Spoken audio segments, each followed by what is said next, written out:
내 집은 기도하는 집이라고 하셨는데 고단한 삶의 과정을 뒤로하고 아버지의 집으로 달려오신 우리 주의 모든 믿음의 권속들을 주님의 이름으로 환영합니다. 우리는 2023년 올해 상반기 동안 6.3 상암대회에서 8.13 산상기도회까지 거룩한 공진되어 울려 퍼졌던 믿음의 메아리를 여전히 기억하고 있습니다. 이제 다음 주부터 시작되는 제21차 가을 글로벌 특세와 12.3 한국교회 섬김의 날을 통해 담임 목사님에서부터 모든 성도님들 한 분 한 분에 이르기까지 최고의 하나님께 최고의 영광을 드리기 위한 우리 사랑의 교회 모든 고군분투를 하나님께서 가장 기쁘게 받으시리라고 확신합니다. 오늘도 청계산에서 담임 목사님 인도하에 우리 모든 교역자들이 산상 강단 기도회를 가졌습니다. 이제 저만 잘하면 됩니다. 사랑하는 성도 여러분, 오늘 설교의 제목이 무엇입니까? 네, 대답을 할 줄은 몰랐습니다. 감사합니다. 피곤한 손과 연약한 무릎을 세우고입니다. 여러분 얼마나 많이 성경을 읽으시는지 모르겠지만 목사인 저도 성경을 읽다가 피곤한 손과 연약한 무릎을 세우고 라는 이 표현이 너무 멋지지 않습니까? 손이 피곤한 건 어떤 의미일까요? 피곤한 손과 연약한 무릎은 유대 문학에서 낙심과 절망에 빠진 태도와 상태를 말할 때 쓰는 문학적인 표현입니다. 우리가 살아가는 현실은 희망보다는 부정적인 판단과 예단에 익숙해지기 쉽습니다. 오늘도 여전히 세상은 죄 가운데 우리 삶의 곳곳을 유린하며 분노로 장악하고 있기 때문입니다. 오늘 선포되는 말씀을 통해서 오래된 습관, 복잡한 반성처럼 늘 되풀이되었던 피곤한 손과 연약한 무릎, 저는 다리와 같은 우리 믿음의 한계를 뛰어넘는 하나님의 강력한 임재를 경험하는 복된 시간이 되기를 소망합니다. 성경 기자는 오늘 우리가 다루고자 하는 히브리서 12장 말씀을 통해서 소위 믿음장으로 알려진 바로 앞에 11장에 소개된 구약의 영웅적인 선진들의 삶으로부터 벗어나 가장 위대한 본이 되시는 예수 그리스도의 고난과 성취로 시선을 돌리고 있습니다. 곧 믿음의 주여 온전하게 하시는 이인 예수를 바라보자. 2절 말씀 그대로인데요. 히브리서 기자는 11장에서 하나님을 믿는 성도로서의 삶은 실로 영광스러운 것이지만 결코 만만치 않은 일임을 성경 속 인물들이 살아낸 희생적 삶과 눈물 어린 믿음의 분투에 대한 세밀한 묘사를 통해 강력히 증거하고 있습니다. 실제로 예수님은 공생의 기간 동안 제자들에게 그들이 예수의 이름으로 인해 환난에 처하기도 하고 미움을 당하며 급기야 죽임을 당하기도 할 것이라고 말씀하셨습니다. 우리가 아는 바대로 역사적으로 예수님의 말씀 그대로 그 예언은 실현되었습니다. 유대의 전승에 의하면 도마는 인도에 가서 자기의 살갗이 벗기는 고난을 당했고 마지막 남았던 사랑의 상징이었던 요한은 끓는 가마에서 나와서 우리가 아는 바대로 요한계시록 이런 위대한 복음의 증거를 우리에게 전해주었습니다. 이에 대해서 더 파이트라는 책, 우리나라 말로 믿음이 이긴다라고 번역된 책을 쓴 존 화이트는 히브리서 기자의 요점은 믿음과 신앙이 목숨을 걸 만큼 생명을 버리면서까지도 진정으로 가치 있는 일임을 증거하는 자들을 우리 앞에 제시하는 것이었다고 평가했습니다. 11장에 언급된 수많은 믿음의 선진들은 자신들에게 주어진 길과 선택, 그들만의 경주를 아름다운 신앙의 여정으로 하나님 앞에 바쳤습니다. 이제는 저와 여러분, 곧 우리 차례입니다.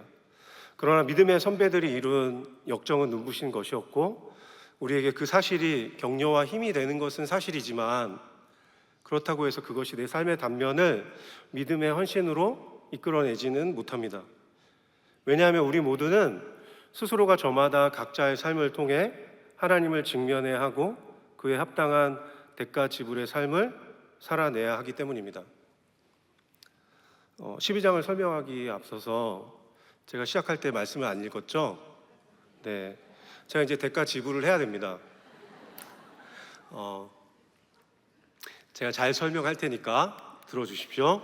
네, 바로 그러한 의미에서 12장은 믿음의 여정 안에서 시련을 통과할 때 오래 참음 또는 인내가 필요함을 역설하고 있습니다. 그러나 여전히 우리는 도대체 왜 하나님의 백성인 내가 고난과 한계에 다다른 어려움을 당해야만 하는가라는 결론에 놓여 있을 때가 많이 있습니다.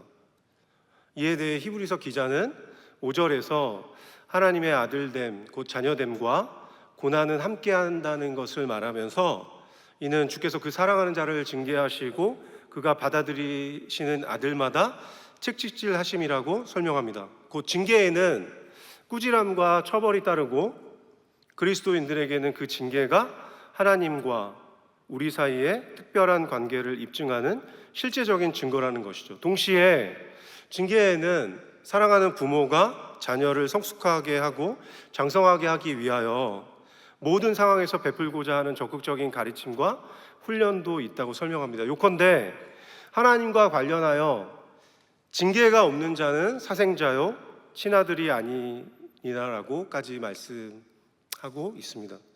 하나님께서는 10절 말씀 그대로 징계를 통해 오직 우리의 유익을 위하여 그의 거룩하심에 참여하게 하시는 것입니다. 하나님은 인생 가운데 등장하는 여러 가지 시련을 통하여 우리의 믿음을 확증하고 연단받은 자들이 되게 하시며 의와 평강의 열매를 맺게 하십니다. 다시 말해서 하나님의 은혜로 말미암아 우리가 지금 바로 그 거룩한 생명과 하나님의 성품에 참여할 수 있게 되는 것입니다. 그때 비로소 우리는 오늘 설교 제목 그대로 피곤한 손과 연약한 무릎을 세우고 저는 다리로 하여금 어그러지지 않고 고침을 받을 수 있게 되는 것입니다. 그러나 현실 속에서 살아가고 있는 우리는 적나라한 우리 스스로의 믿음의 분량과 우리 각자의 신앙의 수준은 어떠하죠? 실제 고난 가운데 연단의 상황 속에 있을 때 저는 교구 목사인데요. 저는 은평구와 종로구를 담당하고 있습니다. 설교를 내려올 때 지금도 어제 암치료를 받으시고 퇴원하신 순장님이 계시고 2년 동안 저랑 함께 기도했던 언니가 수술을 했는데 더할 치료가 없어서 함께 기도하고 나눴습니다. 아까 초반에 말씀드렸던 청계산의 산상기도회에서 담임 목사님과 함께 모든 교육자들이 2시간가량 산이 떠나갈 정도로 기도했는데요. 저는 어떤 기도를 했을까요? 저희 애들의 좋은 인생과 펼쳐지는 저의 비전에 대해서 기도할 만큼의 여력도 없습니다. 우리가 살아가는 현실은 성경은 결론과 하나님의 확신을 분명하게 도저히 헷갈리지 않게 압도적인 증거로 말하고 있음에도 불구하고 우리는 우리 앞에 놓여져 있는 일들을 바라볼 때 목사인 저로서도 할 수 있는 게 너무 없습니다.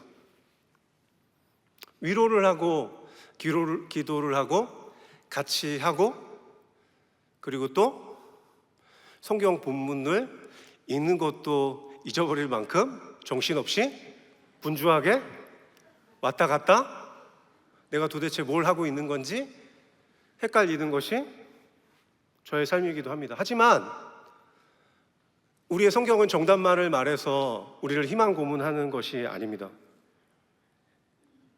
따라서 우리는 실제 고난 가운데 연단의 상황 속에 있을 때 정작 우리의 마음과 생각을 지배하고 있는 것이 무엇인지 하나님의 말씀을 통해서 질문해야 합니다. 하나님은 얼마든지 우리가 질문하도록 허용해 주시며 답을 제공해 주실 수 있기 때문입니다.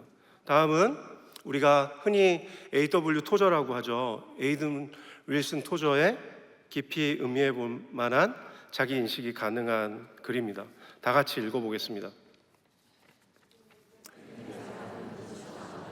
평판이 나빠지고 과소평가되더라도 추호의 불안감 없이 조용히 참아낼 수 있을 정도로 하나님 앞에서 자신의 지위에 대해 확신이 있다. 제가 다시 천천히 읽어보겠습니다. 화면을 봐주십시오.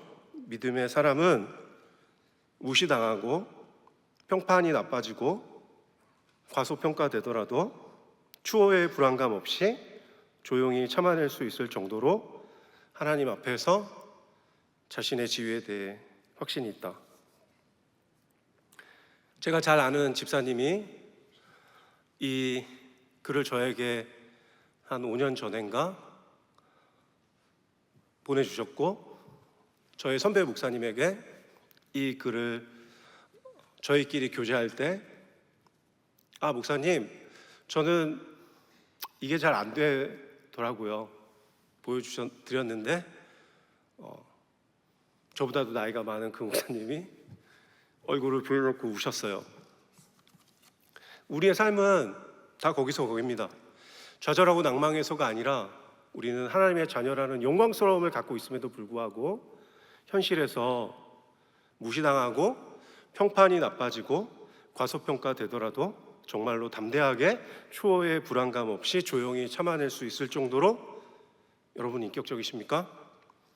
그것도 다른 이유와 동기에서가 아니라 내가 그만큼 하나님 앞에서 나의 지위에 대해 확신이 있기 때문에 그럴 수 있다는 건 너무나 대단한 것입니다. 여러분은 모르겠는데 저는 잘 안 되더라고요. 일단 무시당하면 발끈하고 아주 1차원적으로 대응하고 아닌 척하지만 유치하게 화가 나죠. 평판이 나빠지면 일단 평판이 어떤지도 잘 모르지만 억울함이 가득할 것이고 과소평가된다면 딱히 잘난 것도 없는데 상실감에 빠지겠죠. 그런데 좀 전에 말씀드린 대로 질문해야 될 것이 있습니다. 토저가 말한 내용의 핵심이랄까? 행간의 강조점은 과연 무엇입니까? 누군가의 말처럼 우리의 질문이 있어야만 하나님의 답이 성립될 수 있기 때문에 그렇습니다. 우리는 당위의 사실로 성경을 그대로 받아들일 것이 아니라 진리의 말씀인 하나님의 말씀에 대해 우리의 터져나오는 질문과 우리 한계에 대한 자기 인식을 질문으로 하나님께 던질 때 하나님께서 우리에게 답을 주실 줄 믿습니다. 토저는 이렇게 말하는 것이죠. 걱정하지 마십시오. 당신은 믿음의 사람입니다. 하나님의 사람입니다. 신앙인은 무시당하고 평판이 나빠지고 과소평가되는 여러 억울한 상황 속에 설사 처하더라도 추호의 불안감 없이 조용히 참아낼 수 있어야 해요. 의지적으로 말입니다. 믿음 안에서. 왜냐하면 우리를 둘러싼 현실이나 조건과 상관없이 세속의 기준과 평가와 아랑곳하지 않을 만큼 분명하고도 명확하게 하나님 앞에서 존귀한 우리 각자의 지위가 있기 때문에 그렇습니다. 안 된다고 하지 말고 의지적으로 그 사실을 하나님께서 존귀하게 여기시는 나의 존재감을 잊으시면 안 됩니다. 그러나 그럼에도 불구하고 우리의 마음 저편을 강타하는 불편함이 있습니다. 왜 나에게 이런 일이 일어났는가? 억울함과 뭔지 모를 분노 가득한 화가 우리를 에워싸게 됩니다. 표면적으로는 고난이 야기된 그 상황과 어떤 관계적으로 얽혀있는 대상에 대한 원망으로 시작되기도 하지만 신앙인에게는 정말 역설적으로 모든 궁극적인 우리의 불만과 화와 원망과 그 모든 것들이 하나님에 대한 분노와 저기로까지 확산되어 이어지게 됩니다. 왜 그렇죠? 결국 이 모든 고통스러운 일이 결국 내게서 이루어진 것은 결국은 하나님의 뜻이 아닌가? 그분의 결정 때문이야. 그래서 이른바 항의의 신정론을 얘기하는 거죠. 항의의 신정론이 뭡니까? 만약 정말 하나님이 계시다면 하나님은 정의로우시다면서 어떻게 내게 이렇게 불합리한 일들이 벌어질 수 있는가라는 것이죠. 이런 생각이 들 때 우리의 마음과 심령은 순식간에 얼어붙게 되고 냉랭하게 됩니다. 하지만 그것이 설사 오늘 본문에서 우리가 앞에서 살펴본 대로 하나님 입장에서 볼 때 우리에게 아주 필요한 징계였고 애초에 우리가 스스로가 자초한 죄의 결과였을지라도 우리는 그렇게 판단해 버립니다.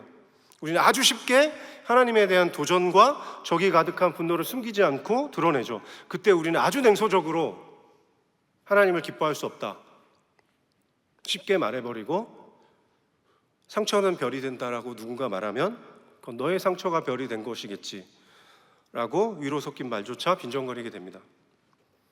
그렇다면 우리는 과연 징계 혹은 우리가 자초한 인생의 실수와 잘못도 아닌 일상을 살아가다 어쩔 수 없이 마주하게 되는 비통과 슬픔과 가슴 저미도록 아픈 상실에 대해서 어떤 마음가짐과 태도를 가지며 견뎌낼 수 있을까요? 아마 이런 부분에서 자유로운 사람들은 누구일까?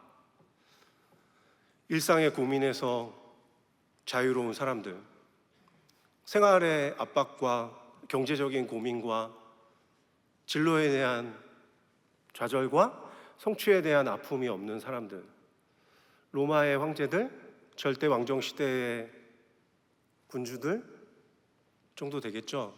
현대적으로 보면 어느 정도의 위세를 가진 사람들은 이런 부분에서 자유로울까요? 아마 생각할 수 있는 세계의 패권 국가인 미국에서 대통령 정도 하면 이런 문제에서 자유로울 수 있을까요? 과연 성경이 말하는 인내와 오래 참음은 우리가 겪는 고통의 정점에서 과연 정말 성경에서 말씀하는 바대로 하나님이 주신 기쁨으로 전환될 수 있을까요? 이와 관련해서 오늘 저는 우리 성도 여러분과 함께 미국 대통령인 조 바이든이 실제 자신의 삶의 과정에서 우리에게 주는 귀한 신앙적 통찰이 무엇인지 한편 살펴보도록 하겠습니다. 그는 오바마와 함께 제 기억에 부통령을 했었고 오바마가 주는 훈장을 받았고 우리가 아는 바대로 미국의 대통령이죠. 집안에서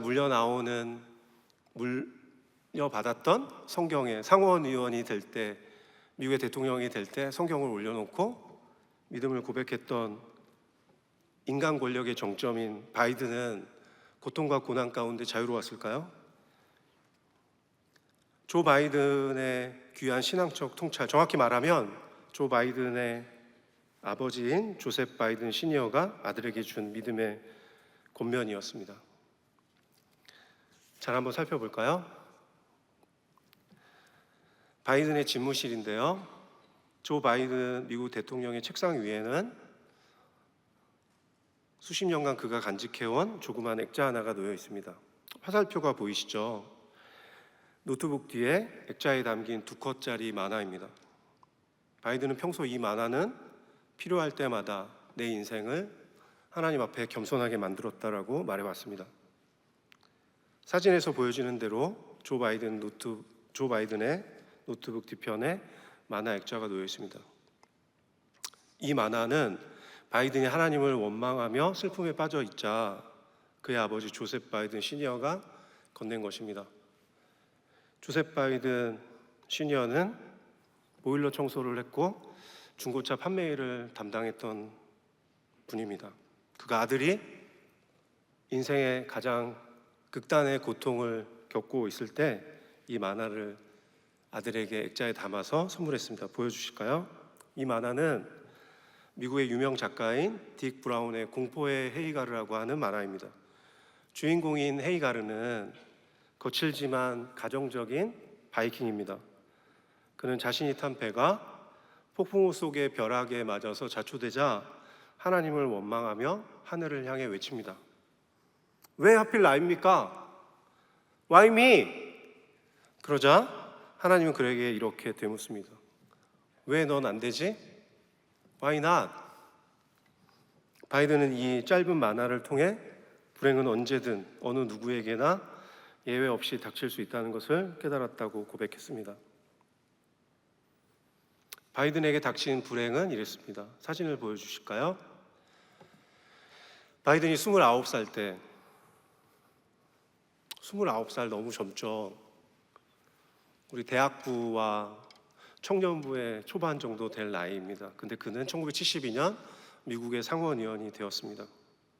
인생 최고의 기쁨을 누리고 성취의 성공과도와 정치가로서의 입지를 확실히 다진 그때 우리가 언뜻 보기에도 미국 상류층의 따뜻한 가정의 모습이죠. 교통사고로 아내와 딸을 잃었습니다. 아기를 안고 있는 바이든의 부인은 딜리아 헌터입니다. 지금 우리가 아는 부인과는 다르죠. 엄마의 손에서 젖병을 물고 있는 딸의 이름은 우리가 아는 성경의 나오미입니다. 바이든은 29살 때 1972년 상원의원이 된 인생의 가장 최고의 정점에서 가장 사랑하는 아내와 딸을 잃었습니다. 그리고 옆에 아빠의 무릎에 앉아있는 큰아들 보와 작은아들 헌터도 이 사고로 중상을 입었습니다. 바이든은 하나님을 원망하며 왜 하필 자신에게 이런 엄청난 불행이 닥쳤는지 그 이름을 거듭 묻고 있었습니다. 바이든은 이 시절을 다음과 같이 회상했습니다. 잘 들어주십시오. 당시 아버지는 내가 인생에서 처음으로 하나님에 대한 믿음을 잃기 시작했다는 것을 알아차렸다. 하지만 내 아버지는 내가 그렇게 되도록 내버려 두지 않을 작정이었다. 아버지는 내게 만화를 넣은 액자를 건넸다. 그 만화가 바로 지금 내 책상에 있는 딕 브라운의 공포의 헤이가르다. 이 만화는 어느 누구에게나, 그리고 심지어 전능하신 하나님을 믿는 신앙과 믿음을 가진 사람일지라도 언제든 불행과 슬픔이 찾아올 수 있다는 메시지를 주는 내 아버지의 가르침이었다. 바이든은 다음과 같이 이어서 말했습니다. 슬픔과 고통에서 오늘 설교의 제목처럼 피곤한 손과 연약한 무릎을 일으켜 세우지 않으면, 그래서 슬픔과 고통에서 일어나지 않으면 이미 일어난 일에 짓눌려질 것이다. 나는 아내와 딸을 교통사고로 잃고 아버지께 그 만화를 처음 받았을 때는 그 뜻을 충분히 이해하지는 못했지만 2015년 남겨진 두 아들 가운데 큰아들 보, 그는 델라웨어주 법무장관도 지냈죠. 영국의 저널리스트들이 차세대 미국의 가장 유력한 정치가 대통령의 가능성을 점쳤던 큰아들이 뇌암으로 46세를 끝으로 세상을 떠난 후 나는 비로소 그 만화가 주는 메시지가 너무나 소중한 가르침이 됐다고 고백했습니다. 바이든이 깨달은 것은 무엇이었을까요? 우리가 꿈꾸는 것처럼 가계부채가 얼마나 되든지, 반지하의 삶이 어떻든지, 임금체불의 고통이 어떻든지를 고민하지 않는 뭔가 차원이 다른 그런 삶에 있는 것 같은 그분조차도 어쩌면 우리가 스스로 의식하지 못하는 사이에 언제부터인가 나에게 일어나는 일들에 대해서 마치 우리 자신은 마땅히 예외가 되어야만 하고 불행은 다른 사람은 몰라도 단연코 내게는 일어나서는 안 되는 것처럼 생각하는 우리 스스로의 놀라울 정도의 이기심에 대한 반성적 통찰을 가능케 한 것 아닐까요? 사랑하는 성도 여러분, 여러분이 진정으로 하나님 앞에 거듭난 그리스도인, 그리고 예수 그리스도의 제자, 오늘도 담임 목사님이 선창하셨는데 우리는 세상 끝날까지 예수 그리스도의 제자들이다 라고 선상강단 기도회에서 얘기하고 우리 3명씩 마주보고 가장 연장자가 모세가 되고 홀과 아론이 돼서 3명씩 기도했어요. 왜 그렇습니까? 한국교회 섬김의 날과 우리 한국교회의 모든 역할을 꼭 사랑의 교회만 해야 합니까? 우리 괜찮잖아요. 우리 말씀의 은혜가 있고 기쁨의 사역이 있고 함께하는 동역의 영광스러움이 우리 이 안아주심의 본당뿐만 아니라 이 서초 구의 반포대로 121번지를 가득 채우는 우리만의 추억이 있지 않습니까? 우리의 아이들이 특세 기간 동안 업고 다녔는데 이제 대학부에 가 있고, 그리고 그 시간 동안 치유도 되고 고통스러운 시간들을 보냈음에도 불구하고 이제는 누군가에게 나누어 줄 수 있는 경제적인 여유와 함께 삶의 기쁨도 누리는 복음의 간증들이 넘쳐나지 않습니까? 그런데 왜 우리는 7,000명의 목사님들 모여서 같이 기도하고 섬김을 해야 할까요? 목사님 표현하는 우레와 같은 기도가 특세 때도 잘 가능하지 않더라고요. 제가 여기 강단에서 우리 교육자 목사님들, 선배 목사님들과 함께 기도하면서 제가 깨달은 것이 있습니다. 그 소리가 안 나오더라고요. 왜 그럴까요? 7,000명의 목사님들이 그들이 하나님 앞에 내가 단지 돈 버는 삶이 아니라 내 인생의 가장 최고의 정점인 내가 하나님의 복음의 비밀을 깨닫는 그 젊음의 각성이 있는 그날, 내 인생의 후반전이 아니라 내 인생의 가장 젊은 그날 하나님께 드려서 내 평생을 바쳤는데, 교회는 뭐 그대로고 신대원 때 만났던 저도 친구들이 있거든요. 동기들은 다 잘 됐는데 어떤 의미에서 나의 헌신은 어디에 있는가라는 먹먹한 마음이 들 때 우리 사랑의 교회에서 같이 기도할 때 터져나오는 그 한숨과 그 어떤 누구에도 말아보지 않았던 울음 섞인 하나님에 대한 원망과 묘한 마음의 웅얼거림이 기도로 터져나올 때 지축을 흔들 수 있는 거 아니겠습니까? 교회가 떠나가는 줄 알았어요. 근데 정말 그 기도는 그분들만 할 수 있는 것이죠. 이제 우리는 2주 정도 사력을 다해서 모든 교육자들과 담임 목사님과 함께 준비하고 있습니다. 다시 묻겠습니다. 사랑하는 성도 여러분, 여러분이 진정으로 간절히 소망하는 삶의 목적은 무엇입니까? 우리는 무엇을 위해 오늘을 살아가고 있습니까? 신앙인으로서, 믿음을 가진 자로서 우리의 사랑은 하나님 나라를 이 땅 가운데 임하게 하는 것 아니었습니까? 복음에 감격하여 회심한 그 순간부터 우리에게는 세상을 위한 헌신과 공적인 사명이 있는 것 아닙니까? 우리 교회만 은혜를 누리는 것이 아니라, 말하기는 쉽지만 은혜의 저수지와 사역의 병참기지가 돼서 그것을 흘러가게 하고 나눠주게 하는 사역은 쉽지 않지 않겠습니까?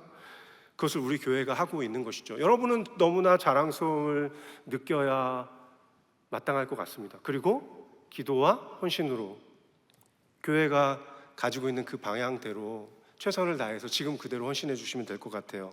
우리는 자신의 고난에 직면할 때 비로소 마침내 타인의 고통 속으로 들어갈 수 있게 됩니다. 우리는 내 자신의 고통과 정직하게 대면할 때 비로소 우리의 교회, 지역사회, 가난한 사람들과 소외된 사람들의 아픔에 공감할 수 있게 됩니다. 따라서 하나님을 믿는다고 하면서 우리의 주변의 이웃들에 대해서 아무런 고민도 관심도 없다면 내 신앙과 믿음의 정체가 무엇인지 스스로를 돌아봐야 할 것입니다. 현존하는 미국 최고의 기독교 철학자로 평가받는 니콜라스 월터 스토프가 다음과 같이 말했습니다. 우리가 존재하는 현실에 있어서 소중히 여김과 사랑은 고통을 수반합니다. 우리 세상에서의 사랑은, 그러니까 우리가 살아가는 이 세상에서의 사랑은 고통을 동반하는 사랑입니다. 그래서 많이 사랑하지 않는 사람은 많이 고통받지 않습니다. 뭐라고요? 많이 사랑하지 않는 사람은 많이 고통받지 않습니다. 왜냐하면 우리의 고통은 사랑하면서 오기 때문입니다. 그것이 우리를 사랑하신 하나님의 사랑입니다. 따라서 하나님의 사랑은 고통에서 오는 사랑이었습니다. 이것은 또한 예수님께서 말씀하신 거룩한 명령이기도 합니다. 내 이웃을 내 자신과 같이 사랑하라. 우리에게 주신 이 명령은 우리로 하여금 곧 고통 가운데로 부르시는 하나님의 초대인 것입니다. 왜 고통 가운데 부르시죠? 하나님의 초대가, 고통은 사랑을 수반하기 때문에 그렇습니다. 많이 사랑하지 않는 사람은 많이 고통받지 않겠죠. 그러나 필연적으로 많이 사랑하는 사람은, 그리고 주변의 교회와, 그리고 우리 선배 목사님의 표현처럼 오늘 교회를 닫을지 내일 닫을지 고민하는 그 사역의 길에 선 분들이, 그 고통 가운데 우리를 찾아오신 그 하나님의 먹먹한 마음을 알아서 자신의 젊음과 가족과 세상의 부귀영화를 던지고 그 길을 간 것 아닙니까? 설교를 마치도록 하겠습니다. 그래서 우리가 살아가는 현실을 살아갈 때 내 삶의 모습이 비록 때때로 오늘 설교의 제목처럼 피곤한 손과 연약한 무릎과 저는 다리일지라도, 뭐라고요?